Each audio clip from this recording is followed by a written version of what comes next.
Hey boys, welcome to the first video on the brand new channel, Insaiyan Reacts. Honestly, so before we get into the actual reaction, if I might leave a timestamp in the comment section, or you can just skip ahead, up to you when the video starts playing. But a little bit of discussion before the video starts here. Basically, there's a few things to get through, but basically, I wanted to do something just a bit different. And I've sort of been thinking about doing like reaction videos to certain highlights or something like that for a while. But you know, I didn't know if people would want to see it. I didn't know, obviously the copyright issue is a big one. And basically I come to the realization that, it'll be fun. Whether or not people want to watch it, whether or not it gets any views, I don't know. If not, it's still just going to be a little bit of fun. I get to watch some highlight videos, give my reactions. So it's a win-win regardless. A little bit something different rather than the same old sort of gameplay videos. And the second thing to discuss, so some people might be wondering, the main channel has almost 20,000 subscribers. I'm sure, most of those guys are league fans or sports fans primarily, and probably a lot of them do want to watch, reaction videos. I'm sure it's something that people do enjoy watching. So you might be wondering, why did you make a brand new channel to do this? And for those, probably a lot of people do realize, but for people unfamiliar, YouTube is a very fickle industry in terms of fair use and copyright. And I know, well, Mr. Luke in the past has done quite a few reaction videos to some rugby league stuff, also some Big Bash stuff, I think. And I don't think all of his stuff got copyright struck, but some of it did. That's why he sort of stopped doing it. So it's a bit of a lottery. It's a bit of a gamble as to what gets struck. And obviously fair use is, you can't just upload a video, or you can't just upload another person's video without adding anything to it. I'm not going to get into the whole spiel there, but basically, if you transform the video, you add commentary, you add whatever else, that does come under fair use. But still, YouTube can be very, very strange in terms of copyright. So basically, the simple answer is I didn't want to risk the main channel and get copyright strikes on just some reaction video. So made the new channel. If it starts getting notices or strikes, it's no big deal. It's just started. So let's that's pretty much the introduction. Pretty much the introduction. So let's get into this video. So basically, we are going to be reacting to the top 5 tries of round 1, season 2020. And the funny thing is, I'm rambling on more here, but before I started doing this, I'm like, this is the perfect season to start this, you goddamn fool. It's probably gonna be highly affected by coronavirus, and you're not gonna be able to do any reactions. But I'm sure there's plenty of other stuff we can react to. But let's get this show underway. Obviously, full rights are with Channel 9 and whoever else is in control here. But top 5 tries round 1. I actually haven't watched this video. I'm pretty sure I know what number 1's gonna be, but let's have a look at the ones they've picked out here for us. So number 5, what have we got on the blocks here? So Melbourne Storm v the Sea Eagles. Quite a pretty good game, honestly. Is Addo Carr. This is actually a beauty, dude. Beautiful kick here, Jerome Hughes. We won't talk about the put down. Vunivalu, did he get it down? Let's really slow this one up. I think Manly fans will think not. Storm fans, I think, would think yes, and neutral fans, honestly, this will be a good replay. Really slow it down. 0.25. I actually think he drops it, but let's just refresh the memory. Was that the one? Actually, no. That's a try. Honestly, that's actually a try. Was that the one? I thought there was one. There's literally 2 tries from this game to Vunivalu.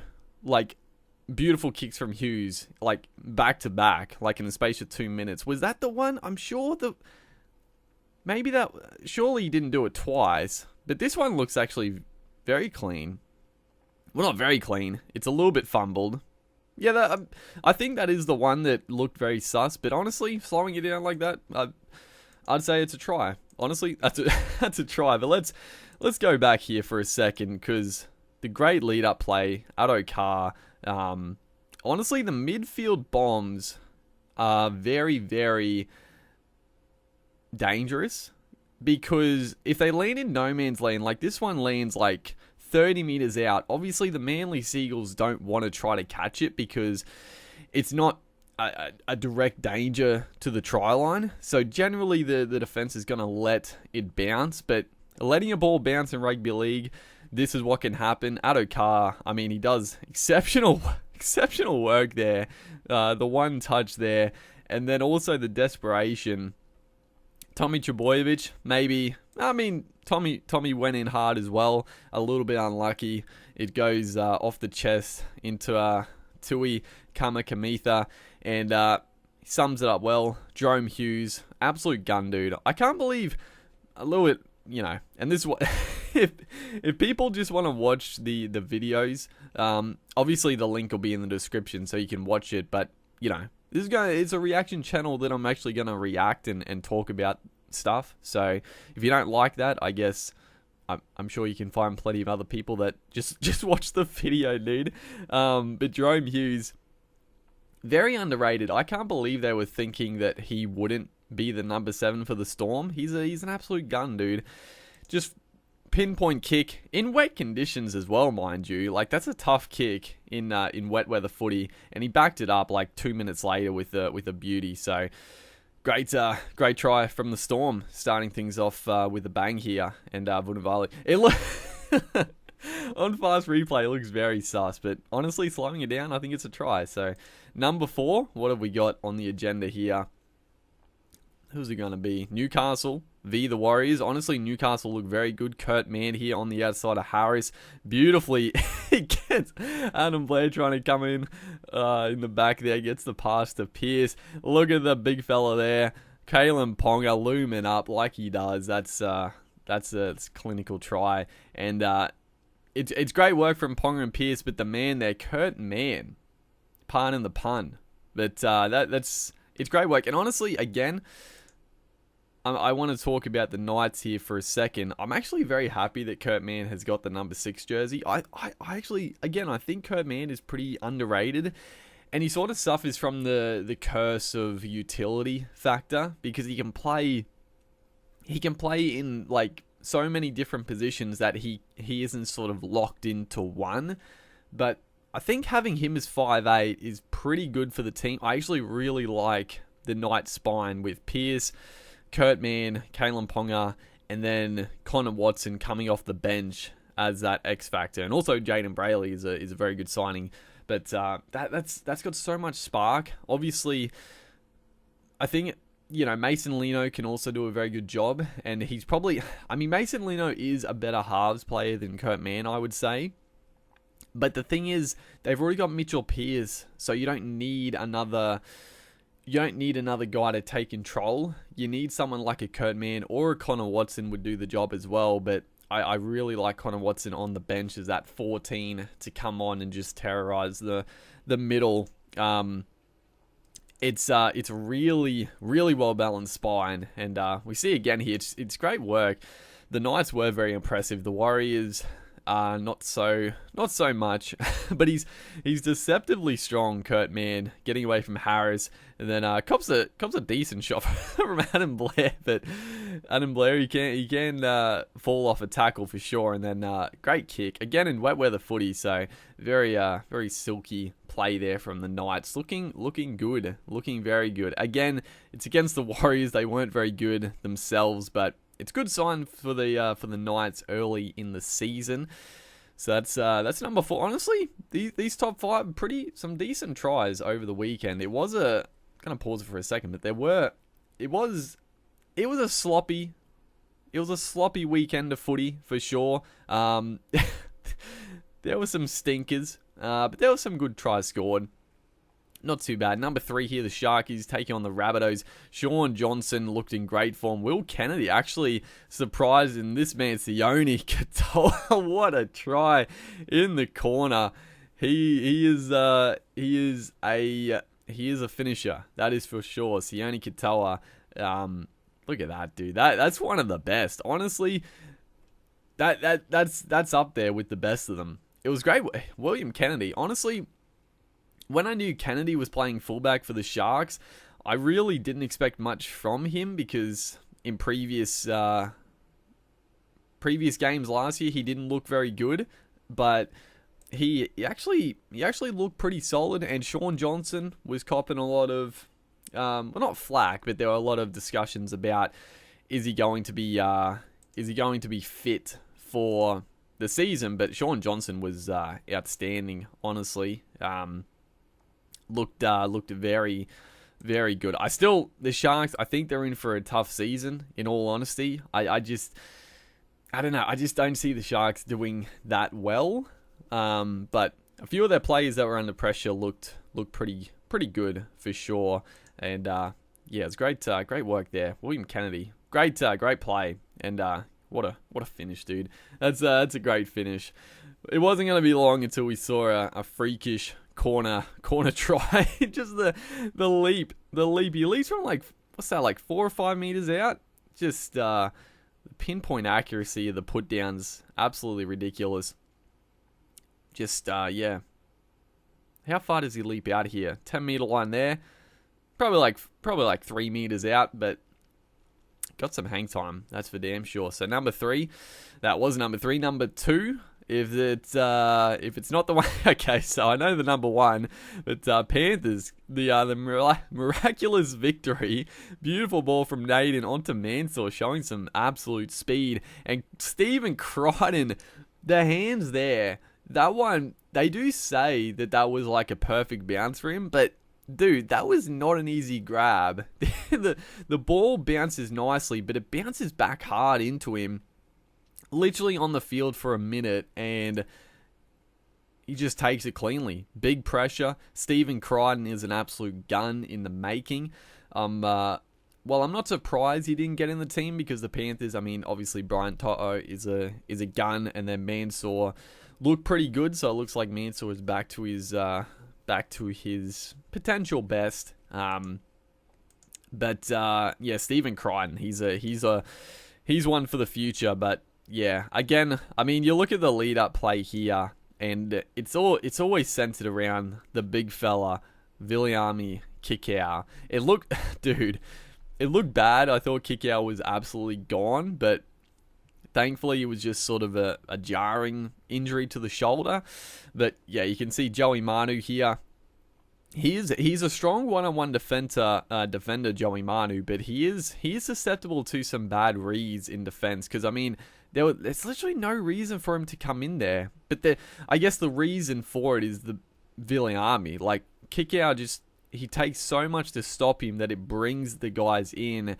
But you can see here, I mean, Jake Friend and looks like Victor Radley, they're already pushing across to the space. Or it looks like, I mean, Victor Radley here has got his eyes on Cleary, so he's already turned in a bit. So, I mean, if it does go to Kikau and Manu didn't jam in, Kikau probably goes straight over the top. Jake Friend might slide across, but the defensive line, honestly, is in all sorts of shambles. The Roosters, yeah, I don't know if I think they'll have a good season, but look at this. The pickup here, honestly, that's not an easy grab, dude. It's a good bounce for him, but it comes back hard, so great try from the Panthers, and a great come from behind win. Ridiculous. Josh Mansour with the little touch. Couple of nice soccer skills in this top 5, and the number 1 spot. I'm pretty sure we all know what's going to be here. The absolute tearaway. And it's funny, I'm going to pause it here for a second, because literally the play before this, poor old Andrew McCulloch. It doesn't show it, which is annoying, but McCulloch got absolutely smacked by Jason Tamalolo, I'm pretty sure. So that was good stuff as Carrigan onto David Fafita. Just burns through Esan Masters. Is not the best defender of all. You know what? We'll let it play through properly and then we'll pause it because this is just ridiculous, dude. Let's just watch this in full flight. Fafita, Cohen has get out of the way, you freaking mug. Look at oh my goodness, dude. The speed he gets after that step is just ridiculous. For the size of this kid, the right foot step to beat Holmes, and then the first two strides after he makes that step, he just powers. He absolutely powers through. And you can see, we'll go back here, but I mean, Ben Hampton, Kyle Feld, and even Drinkwater in the back. I mean, Drinkwater was obviously fatigued. You can tell on his face he wasn't going to be making the ground, but Drinkwater is lightning. But you'll see it, if we go back, we'll slow it down here, because honestly, it's not the best defense. Obviously, pretty poor defense on the edge to just let him slide through, but he's done it so many times that, I mean, good lord. I wouldn't want to be tackling him, dude, but you'll see here Tamalolo. I mean, Tamalolo is quick as well, but David Fafita is on another level. But you'll see in the top right here, it's pretty poor, actually. I mean, look at this. Ben Hampton has a really good angle on Fafita. If Fafita tries to take Holmes on around him, doesn't go off the right foot, just tries to take him on, Ben Hampton's in a good spot. But even if he goes off the right foot, Ben Hampton should have speed and has the angle to try to cover across here. But you'll see Hampton he's not really putting in the big ones. I mean, you know, you probably don't expect a 19, 20-year-old kid, weighs about, what does he weigh, like 110 kilos, built like an absolute truck, to be able to right foot step Valentine Holmes and just burn away from the defenders. But, you know, if you're the winger in this position, you got to be putting the gas on, dude. He's just not putting in, and then all of a sudden he gets away and he just 40 meters, what is that? Or 20 meters out. There's absolutely no chance. If, you know, Kyle Felt was never getting to him, and then Ben Hampton just a little sluggish on the uptake. And I mean, there's those one percenters that, you know, they could cost you. Valentine Holmes, I mean, poor old Holmes, he's copping some slack for getting stepped by Fafita, but boy oh boy, that's absurd, dude. Let's just watch this one in full motion again, because just the speed he gets after the step is what really gets me. The strength there to get away, but then look at the step here and the two strides. He doesn't slow down. Like, the legs on the kid, he's a freaking monster, dude. But to be able to keep the pace up after changing directions is a freakish thing. So yeah, that was obviously number one, and yeah, a pretty good top five. So hopefully, guys have enjoyed this reaction. This reaction video is David Fafita. Take a bow, son. The video is gone on. We reacted to a 3-minute video and it's taken almost 20 minutes, but that's what you can expect. Obviously, we talked a fair bit in the start. But yeah, like if I do these reaction videos, I could I don't know. I mean, I guess I'll do like other highlights, and I don't know if you guys have like highlights of certain players you want me to do. I don't know, dude. Like I'll see where it stands. Like if people are actually watching the videos and are entertained by them, you know, and also if anyone sees it, obviously I'll make a video on on the main channel to get people to come over and watch it. But yeah, hopefully these type of videos can be somewhat entertaining, and we can have a bit of fun over on this channel. But yeah, let me know in the comment section what you thought, if there are certain stuff you want me to react to or whatever. But regardless, make sure you like, comment, and subscribe, because the channel's new, dude, so subscribe up, and I'll see you guys in the next one.